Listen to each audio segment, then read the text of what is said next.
eu gostaria de prestar o esclarecimento devido e fiz por escrito, porque gostaria de ser absolutamente preciso para nós desfazermos os mal-entendidos e as incompreensões acerca dessa matéria e do papel que o Supremo desempenha. Está em discussão o artigo 28 do Código da Lei de Drogas, que diz o seguinte: quem adquirir, guardar, tiver em depósito, transportar ou trouxer consigo para consumo pessoal, essa é a expressão-chave aqui, drogas sem autorização ou em desacordo com determinação legal ou regulamentar, será submetido às seguintes penas. 1. Advertência sobre os efeitos das drogas. 2. Prestação de serviços à comunidade. 3. Medida educativa de comparecimento a programa ou curso educativo. Isso é o que diz a lei, o artigo 28 da Lei de Drogas que nós estamos aqui discutindo. A Lei de Drogas não prevê pena de prisão para quem porte drogas para consumo pessoal. Não é o Supremo Tribunal Federal que está fazendo isso. É a própria lei aprovada de longa data pelo Congresso Nacional, uma lei que vige desde 2006. Portanto, a legislação brasileira não prevê pena de prisão para o usuário de drogas. Legislação aprovada pelo Congresso, sancionada pelo Presidente da República e em vigor. Prestado este esclarecimento quanto ao objeto do que nós estamos discutindo, eu presto, além disso, os seguintes esclarecimentos. No recurso extraordinário em julgamento, o Supremo Tribunal Federal se depara com duas questões.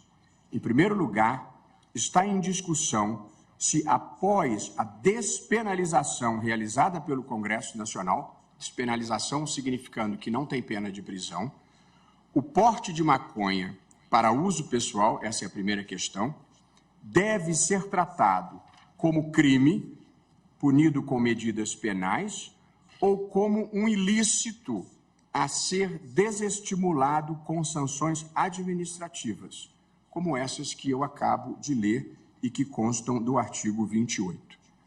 Não se trata, portanto, de legalização.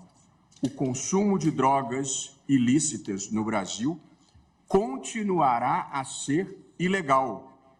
As drogas não estão sendo, nem serão liberadas no país por decisão do Supremo Tribunal Federal. Legalizar é uma definição que cabe ao Poder Legislativo e não ao Poder Judiciário. A segunda questão, e que nós todos estamos considerando como a questão central aqui, é definir um critério objetivo para auxiliar os policiais e todos os integrantes do sistema de justiça, juízes, promotores, procuradores, para auxiliar esse segmento a diferenciar o usuário do traficante. Isso porque o tráfico de drogas é crime e continua a ser crime sancionado com a pena de prisão. Mas se nós não definirmos uma quantidade de maconha, que é o caso concreto, que deve ser considerada como de uso pessoal, essa definição continuará nas mãos da autoridade policial em cada caso. Portanto, se foi despenalizado o consumo pessoal e se continua penalizado o tráfico, é preciso ter um critério que distinga uma coisa da outra. Esse filme, o filme da subsistência da não distinção clara do que é tráfico e do que é consumo, nós já assistimos e sabemos quem morre no final. O homem negro e pobre, que porta 10 gramas de maconha, vai ser considerado traficante e enviado para a prisão. Já o homem branco, de bairro nobre, com 100 gramas da droga, será considerado usuário e liberado. Portanto, o que está em jogo aqui é evitar a aplicação desigual da lei em razão da cor e das condições sociais e econômicas do usuário. E isso é uma tarefa do Poder Judiciário. E o ministro Alexandre de Moraes, no seu voto, demonstrou empiricamente o que todos nós sabíamos intuitivamente, da diferença com que se tratam as pessoas nos bairros afluentes e nos bairros da periferia. Gostaria de acrescentar, em respeito e muita consideração às pessoas que me procuraram, sobretudo os parlamentares, que recebi ontem representantes das bancadas parlamentares evangélica e católica que registraram sua contrariedade com a legalização das drogas e pediram o adiamento do julgamento. Além de me dispor a ter novas rodadas de discussão com os parlamentares, me comprometi a desfazer, neste julgamento, a má compreensão e a desinformação sobre o tema. E cumprindo a palavra que assumi com eles, é o que eu estou fazendo agora. Portanto, esclareço que o que está sendo decidido aqui não é a liberação das drogas, não é a legalização. Droga é ruim e o tráfico de drogas deve ser combatido. Agora, a lei definiu que o usuário não vai para a prisão. Por isso, é preciso que o judiciário diga a quantidade de drogas compatível com o uso para evitar a discriminação de pretos e pobres.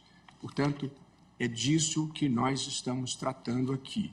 Basicamente, essencialmente, definir qual é a quantidade de drogas que deve ser considerada como regra geral, não absoluta, que depende das condições concretas, mas que, como regra geral, deve ser considerado tráfico e qual a quantidade que não será considerada como tráfico.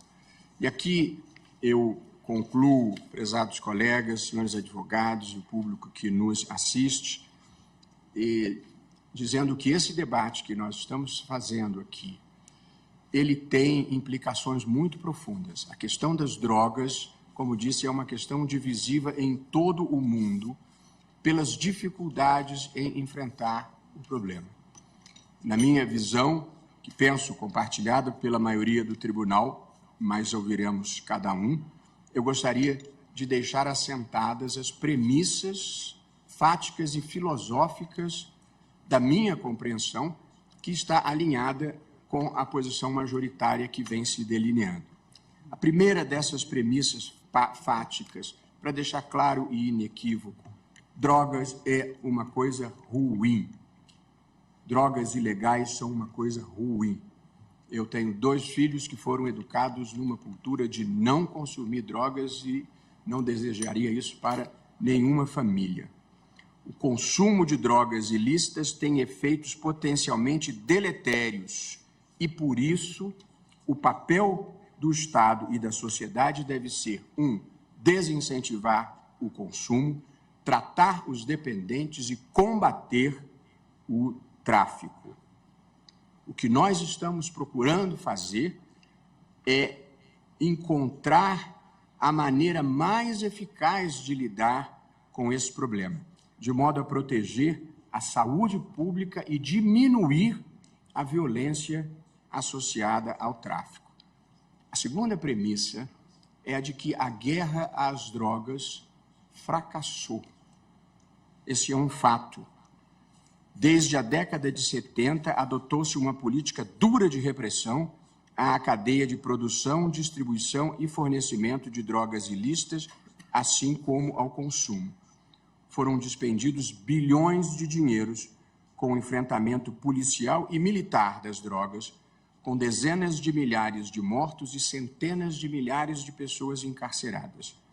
A despeito disso, o consumo só fez aumentar e a violência e a criminalidade associadas ao tráfico explodiram em diferentes partes do mundo, especialmente na América Latina e particularmente no Brasil. Portanto, é preciso ceder aos fatos. O que nós estamos fazendo não está dando certo. E, portanto, nós temos que ser capazes de discutir, sem preconceito, sem superstições, a melhor política de drogas. Seja quem defenda a repressão, seja quem defenda a legalização, A premissa de que não está funcionando, ela é elementar e constatável a olho nu. E, portanto, precisamos fazer um debate aberto e corajoso sobre a melhor forma de lidar com esse problema.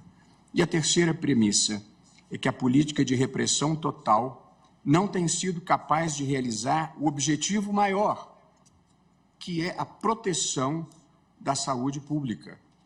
Na verdade, os recursos todos acabam sendo drenados para a repressão policial e para o emprisionamento dessas pessoas. A finalidade de uma política pública de drogas no Brasil deve ser quebrar o poder do tráfico, diminuir o hipercarceramento de jovens primários e de bons antecedentes que são presos por pequenas quantidades de droga e vão engrossar as fileiras do crime organizado e das facções criminosas e permitir o efetivo tratamento dos dependentes.